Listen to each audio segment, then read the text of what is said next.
शहापूर तालुक्यात यंदा उन्हाचा कडाका वाढलाय। तापमानानं 45 अंश सेल्सिअसचा टप्पा ओलांडला। नैसर्गिक थंडाव्यासाठी प्रसिद्ध असलेला हा परिसर आता वाढत्या उष्णतेच्या झळांनी होरपळून निघालाय।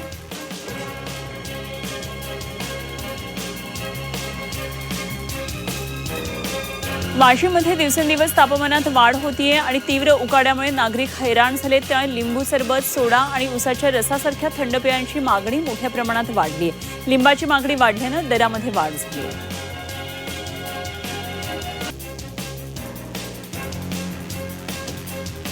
हिंगोलीतल्या राज्य उत्पादन शुल्क विभागाच्या इमारतीची दुरवस्था झाली। अवघ्या 100 दिवसांमध्ये इमारतीला तडे गेलेले आहेत। शासनाच्या कोट्यवधींच्या निधीतून शहरात राज्य उत्पादन शुल्क विभागासाठी ही अत्याधुनिक इमारत उभारण्यात आली। मात्र 100 दिवस पूर्ण होण्याआधीच प्रशासनाचा दावा फोल ठरलाय। इमारतीच्या समोरच्या मुख्य पिलरला भेगा पडल्यात आणि भिंतींना सुद्धा तडे गेले।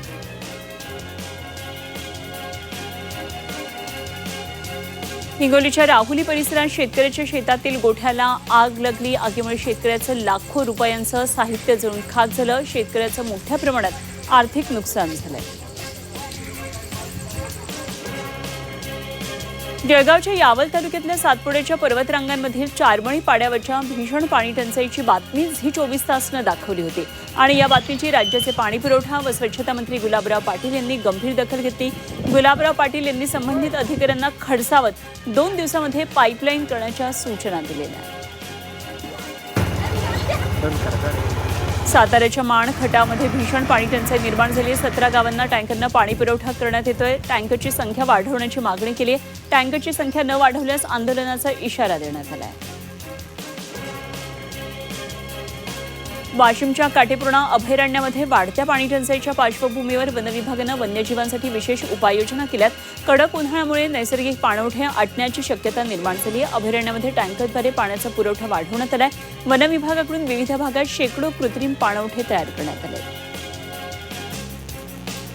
बीडच्या माजलगाव तालुक्यातल्या लहामेवाडी इथं पत्नी नांदायला येत नसल्यानं संतापलेल्या एका पित्यानं स्वतःच्या 2 लेकरांना डिझेल टाकून जाळण्याचा प्रयत्न केल्याचा आरोप पत्नीनं केला। त्यामुळे परिसरात खळबळ उडाली। या प्रकरणात पत्नीच्या तक्रारीवरून पती महेश सोमासे याच्यावर माजलगाव ग्रामीण पोलीस ठाण्यामध्ये गुन्हा दाखल करण्यात आला।